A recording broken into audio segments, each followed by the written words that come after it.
Let's go! Are you kidding me? The LSU offseason is lit.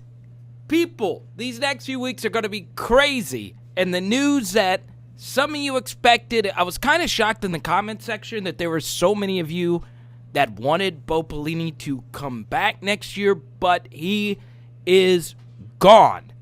You no longer have to see that face.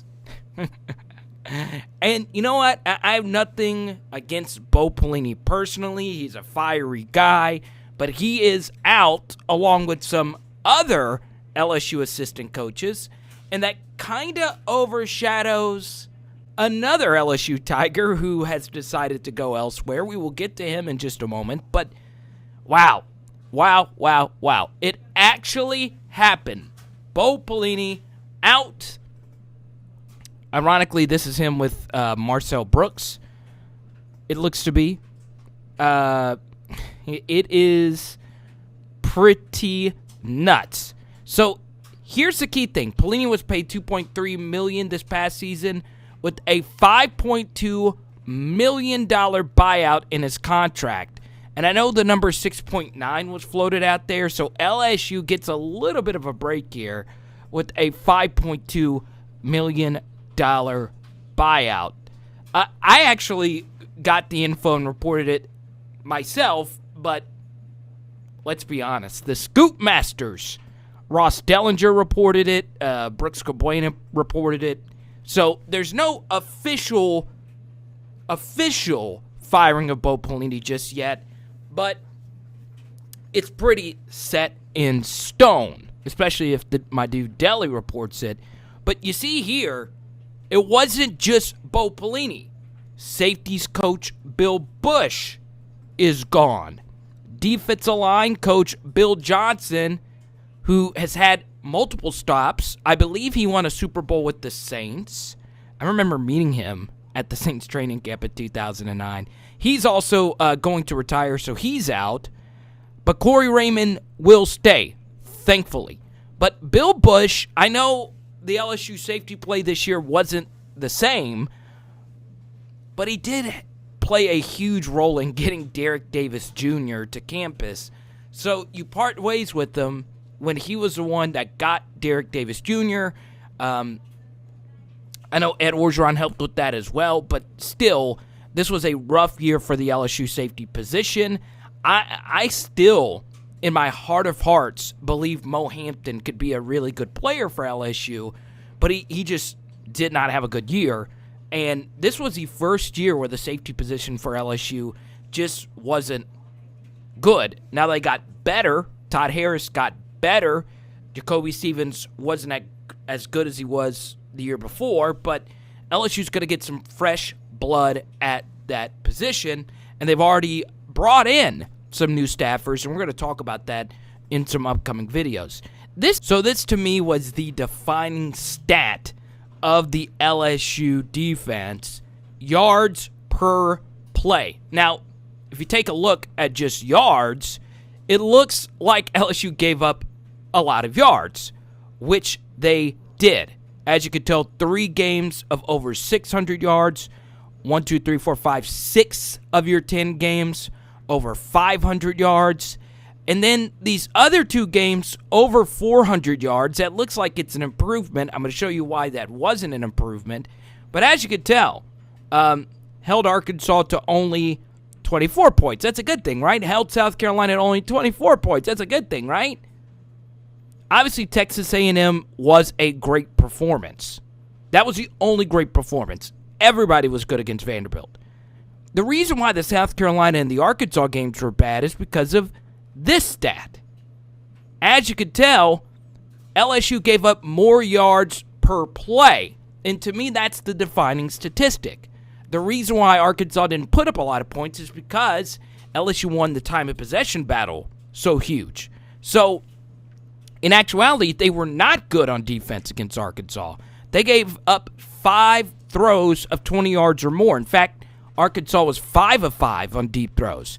LSU just gave up way too many easy throws down the field, and they were easy. How many times did you watch LSU football this year where we saw untouched ball carriers just running wide open? Okay? So as you could tell, there was only 2 games where LSU held their opponent under 7.2 yards per play. And that was obviously Vanderbilt and Texas A&M. So why is 7.2 such a huge number? Well, let's take a look at last year's stats. So these are the 2019 statistics for LSU.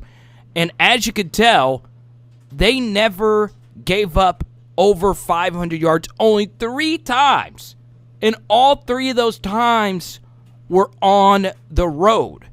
In fact, they only gave up over 400 yards of offense 1, 2, 3, 4 times.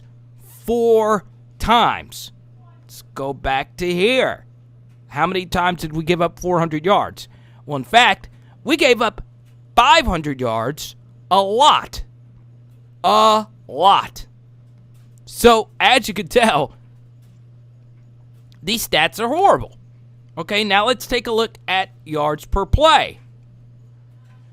There was only 2 instances where we gave up over 7 yards per play last year under Dave Aranda.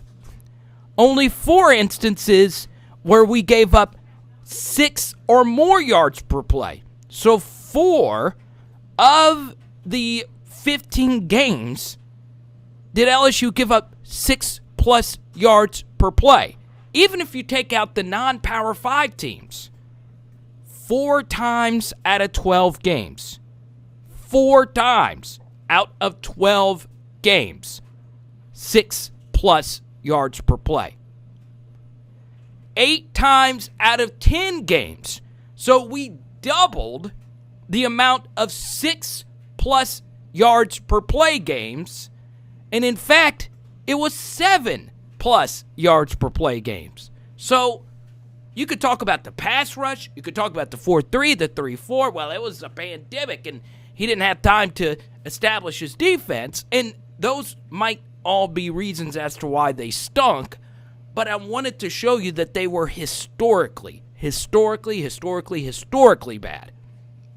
And an overhaul is very much needed. Now, should they run a 4-3 or a 3-4? Who should they get? Obviously, some people are mentioning Jim Leonard and the defensive coordinator from Cincinnati and all these other names that are out there. Well, we have to wait and see. But I just wanted to show you just very basically that the LSU defense was so bad this year. So bad. Obviously, this was another story. Chris Curry has entered the NCAA transfer portal, according to multiple reports.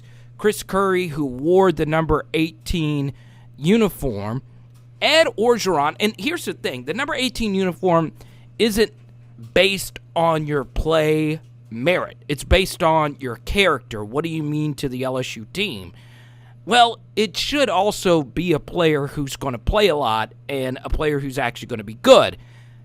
Before the season, I received a lot of heat for our LSU running backs film study where I said Chris Curry wasn't as good as John Emery and Ty Davis Price. You know, the Oklahoma game was great. We'll never forget him for that. But it turns out I was actually right. And I said, nothing personal to Chris Curry. High character kid, probably go to a non-Power 5 school, play a lot, maybe get a shot in the NFL. But simply put, he goes down a little too easy and his vision is a little bit lacking. We showed that in the LSU versus Florida film study. But he was great in pass pro. He was great when LSU needed him. Always stepped up in difficult spots, like the Oklahoma game, like the second half of that Florida game. So for the most part, this guy was a net positive for the program. So if you actually take a look at his stats here, 45 carries for 145 yards. Over the course of the season, that simply won't cut it. Now, some of that's blocking. This was the worst LSU offensive line in memory. So that has a lot to do with it. A lot of it has to do with rotating quarterbacks. A lot of it has to do with a weird running back rotation. Also, this was Kev Falk's first year as the LSU running backs coach. But 3.2 yards per carry, and his long run on the year, as you can tell, he had 5 carries for 8 yards versus Ole Miss. His long run of the year was 13 yards. So it was a struggle this year. And I like I said in the Florida film study, I showed you just a little bit of what I was talking about vision and whatnot. But still, like I said, I'm not going to paint this guy negatively. He did so much for this program, and he deserves a lot of credit. He shouldn't be chastised for a jersey number that was given to him. Once again, this was Ed Orgeron giving him the number 18 uniform. Well, Ed Orgeron was also the same guy who gave the number 7 uniform to Jonathan Giles. And believe it or not, that kind of ruined that kid's career, because when you put on the number 7 uniform, there is so much pressure on your shoulders to be a number 7, which is only worn by LSU big-time NFL-level playmakers. The same thing is true for this number 18 uniform. There's a lot of pressure put on a kid to wear that jersey. Also, Nelson Jenkins has transferred as well. Played in one game in 2018, then redshirted in 2019, and then who knows what happened in 2020. Obviously, this kid was out of Plaquemine, and, you know, LSU's defensive line rotation actually looks pretty good going forward. I want to show you a few of these. This is one of the best Twitter accounts out there, and he writes for The Athletic. Faux Pelini, or Faux Pelini. I like this. Hi, what a crazy year. Call me if you just need to talk. Adding the Auburn football program. It's just genius. I've loved this one. Louisiana is very humid in the summer anyway. 1 year's enough for me. Legend. This Twitter account is legendary. Are any of us really expected back in 2021? I mean, come on. So there you go. Needed a few jokes right there. All smiles. Defensive coordinator. He didn't update his bio yet. He hadn't tweeted since October 4th. So there you have it. Let me know what you think. Let's have a discussion in the comment section. Obviously, our live streams on Tuesday nights at 7 Central. We're going to go deeper into the LSU defense, what they need to work on. Should it go to a 3-4?